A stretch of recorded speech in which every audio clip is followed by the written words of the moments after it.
안녕하세요. 루멘입니다. 인천교통공사 27일까지 접수를 받고 있는데 자소서 작성하시는 것 때문에 지금 상당히 힘들어 하시는 분들이 많아요. 먼저 경험, 경력, 기술서에 대한 두 가지 항목이 정해져 있죠.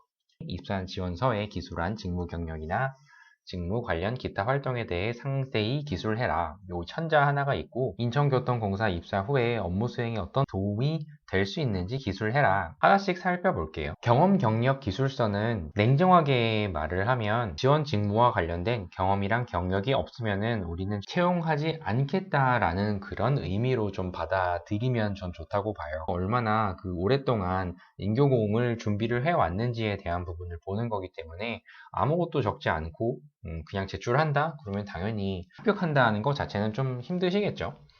경력기술서는 어렵지 않다, 어렵다 이런 부분은 그 직무에 연관성 있는 경험이나 경력을 가지고 있는가 없는가에 따라서 작성하기가 힘들 수도 있고 어려울 수도 있거든요. 기본 포맷에 대해서 일단은 말씀을 좀 드려볼게요. 개조책 형태로 깔끔하게 정리를 한다. 최근에는 그 서술형 형태로 해서 개조식 부분에 내 주요 성과에 대한 부분을 조금 길게 좀 쓰시면서 어필하시는 분들도 많이 있으시니까 꼭 어떤 게 정해져 있다, 이렇게만 해야 된다, 이런 거는 아니지만, 공기업 특성상 그 기존 포맷을 너무 벗어나지는 않으셨으면 좀 좋겠습니다. 그래서 요 네 가지 부분은 좀 명심을 해줘야 돼요. 첫 번째는 보는 사람 기준으로 가독성에 대한 부분을 반드시 좀 고려해달라. 딱 보셨을 때, 혼자만 보지 마시고 주변에 어떤 분이어도 좋아요. 보여주시고 정말 이게 한눈에 보이는지 한번 이런 객관적인 평가 받아보시는 게 정말 좋습니다. 그리고 직무와 관련된 나의 강점이에요. 그 업무와 관련된 유사성을 얼마나 알고 내가 그 안에서 성과도 내본 적이 있는지 이런 경험이나 경력에 대한 부분이 있다고 하면 반드시 이 부분을 부각시켜 주시고, 그리고 경력 나열하실 때는 당연히 최근에 활동하셨던 그 내용이고 그래도 6개월 이상 정도는 경험을 하신 내용을 대부분 적으시거든요. 그래서 그 부분에 대해서 가장 최근의 경험, 경력, 내가 생각했을 때 가장 중요하다고 생각하는 순서대로 작성하시는 게 기본입니다.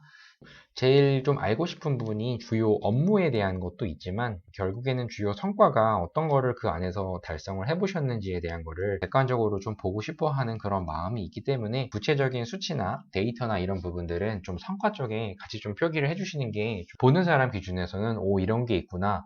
그리고 면접 때라 가더라도 뭔가 물을 게 명확할 거예요. 수치화, 데이터화 이런 부분을 좀 구체적으로 좀 꼭 적어달라. 물론 성과에 대한 부분이 이렇게 표현하실 수가 있는 분에 한해서요. 근데 만약에 나는 뭐 1등, 2등 뭐 이런 성과나 이런 게 좀 없이 무던하게 생활만 했다, 이렇게 한 경력, 경험 가지고 계신 분들은 직무기술서 상에 보면 필요기술 쪽이 있거든요. 이 부분을 좀 능력이나 이런 부분을 좀 강화했다, 이런 부분으로 표현을 하셔도 뭐 무난합니다. 어차피 공기업은 전 국민을 대상으로 사업을 해야 되는 입장이기 때문에 고객관리 능력에 대한 부분은 뭐 단순한 아르바이트라 하더라도 다 가지고 있으실 거예요. 그런 부분도 있으니까 표현해 주셨으면 좋겠습니다. 그래서 하나 예시를 한번 드려보면 경력기술서는 계절식으로 이렇게 한눈에 보일 수 있도록 작성을 하시는 게 핵심이에요. 그래서 기업명에 대한 거 적으시면 되고, 이 부분은 기관명을 언급하지 않으시는 게 좋아요. 그래서 땡땡 뭐 컴퍼니, 뭐 땡땡 물산 뭐 등등 요 직종에 대한 부분이 이렇게 표기를 해주셔도 저는 좋다고 보여요. 간접적으로 어필할 수가 있잖아요. 그리고 재직 기간에 대해서도 총 얼마 동안의 근무를 하셨는지, 얼마 동안 경험을 쌓으셨는지 개월수나 이런 것들을 표기를 해주시는 게 한눈에 보기가 좋고요. 그리고 주요 업무에 대해서도 이 기간 동안에 내가 했던 업무를 짧고 굵게 이렇게 간단하게 표현을 해주시는 게 좋아요. 가나다라 와봐서 정해져 있는 어떤 특별한 룰이나 틀이 있는 거는 사실 아니에요. 근데 깔끔하게 좀 적으시는 그 순서대로 이렇게 해주시는 거를 좀 권해드립니다. 주요 업무에 대한 거는 아까 말씀드렸듯이 가나다라마 이런 식으로 해서 표현을 해주시는 게 한눈에 보기가 편하시죠.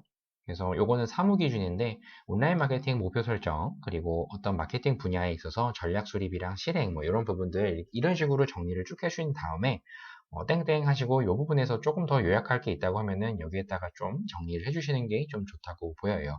이렇게 많이 하세요. 내가 지원하고자 하는 직무와 가장 유사한 부분을 고르셔서 가부터 제일 위에부터 이렇게 쭉쭉쭉 적으시는 게 좋아요. 처음에는 길게 나열을 한번 해보셔도 돼요. 그 중에서 내가 정말 잘한다 라고 하는 부분을 주요 업무라고 정하시고 그 부분을 가장 위쪽에 적으시는 게 핵심입니다. 그리고 주요 성과도 마찬가지예요. 위의 주요 업무들을 주로 맡음으로써 내가 나타냈던 어떤 성과거든요. 제일 중요한 거는 근무 기간 동안에 내가 맡았던 일이 무엇이고 나는 그 안에서 어떤 성과를 냈습니다. 이거를 이야기하는 거기 때문에 중요도가 높은 거 위주로 부터 적으시고 이렇게 쭉 정리를 해보시면 되세요. 그리고 아까 말씀드렸듯이 어떤 수치화에 대한 부분으로 좀 표현을 해주실 수 있는 게 좋으니까 이런 식으로 좀 구체적으로 해주시는 게 좋습니다.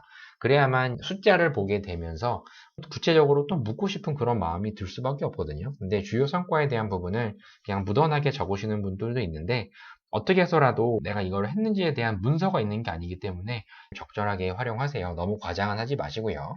그래서 아까 말씀드렸듯이 직무기술서 보면은 요건 사무인데 주요 수행 내용에 있어요. 직무 수행 내용을 보면은 지금 경영기획, 고객관리, 자산관리, 뭐 인사, 사무, 행정 뭐 이런 여러 가지들이 있잖아요. 직무기술서 상에 내가 알아야만 하는 그런 부분도 분명히 들어있으니까 먼저 꼭 보세요. 그리고 능력 단위에 대한 부분도 분명히 있고, 그리고 필요 지식, 그리고 제일 중요한 거는 필요 기술이거든요.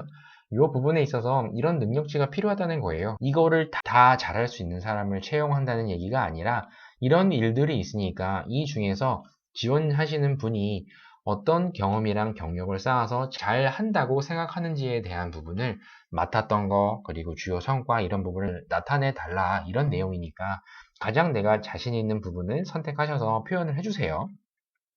두 번째예요. 일단 1번에서는 어떤 것을 맡았고 어떤 것을 내가 주요 성과로 나타내서 내 능력치에 대한 거는 과거에 이렇게 쌓았다라는 거를 보여줬다고 하면 두 번째는 이거를 가지고 내가 입사 후에 어떤 보탬이 될 수 있는지에 대한 거를 구체적으로 좀 이야기를 해달라 이 내용이거든요. 여기 보시면 필요 기술이잖아요. 이 부분 중에서 좀 보시고 내가 가지고 있는 기술력 과거에 난 이렇게 충분히 경험과 경력을 쌓았다라고 얘기를 하신다고 하면은 입사 후에 인천교통공사에 어떤 보탬이 될 수 있는지를 나의 기술력 부분에 있어서 강하게 어필하세요.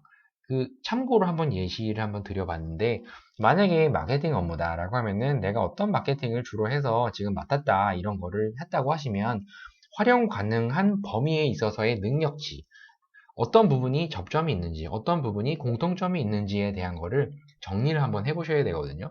그래서 사업 포트폴리오 기획, 로드맵 작성, 그리고 기획서 작성, 문서 작성, 이런 여러 가지들이 있잖아요. 근데 이 부분은 인천교통공사에 입사 후에 어떤 일을 하는지 알아야만 좀 더 표기가 하기가 편하시거든요. 그래서 인천교통공사 보면 조직도별로 정보 목록이라고 해서 실명으로 누가 맡았고 누가 무엇을 했고 이런 것들을 분기별로 다 발표를 해요. 그러다 보니까 이 부분 참고를 해서 보시면 지금 4분기까지 작년 4분기까지 모든 게 다 정리가 되어 있거든요. 그래서 이 파일을 좀 다운 받으셔서 보셨으면 좋겠어요. 이 정보 목록이라고 해가지고 이 부분은 정말 다양한 거대로 다 정리가 돼 있거든요. 그래서 이렇게 보실 수가 있어요. 언제 뭘 하고 뭘 하고 이런 것들을 다 공개해요. 전체 부서별로 해서 다 이런 거를 공개하는 게 하나가 있고 그리고 사이트에 보면 이거를 은근히 안 보시는 분이 있어가지고 제가 더 강조를 드리는데 본사 기준으로 일단 한번 먼저 말씀을 드리면 여러 가지 이런 부처들이 있어요. 그래서 이 부분들에 있어서 어떤 일을 하는지에 대한 게 분명히 표기를 해 놨거든요. 이 부분은 꼭 보세요. 기획조정처에서 하는 부분인데 이걸 예시로 하나만 보여드리면 여기 안에 기획예산팀이 있고 혁신평가팀이 있고 미디어팀이 있고 스마트 정보팀이 있어요. 그러면 각각의 팀별로 해서 우리 팀은 이런 거를 주로 합니다. 이렇게 여러 가지들이 있잖아요. 물론 영무원을 할지라도 내가 정말 잘 할 수 있는 부분은 어떤 능력치가 이렇게 있고 입사 후에 어떤 것까지 내가 맡고 싶은 이러한 나의 비전이 있습니다. 라는 부분을 어필할 수가 있잖아요. 물론 고객을 응대를 하고 시민들에 있어서 안전을 최대한 책임지고 하는 부분도 물론 좋은데 이 사람이 얼마나 어떠한 비전을 갖고 있는지에 대한 거를 저는 좀 표기를 해주셨으면 좋겠어요.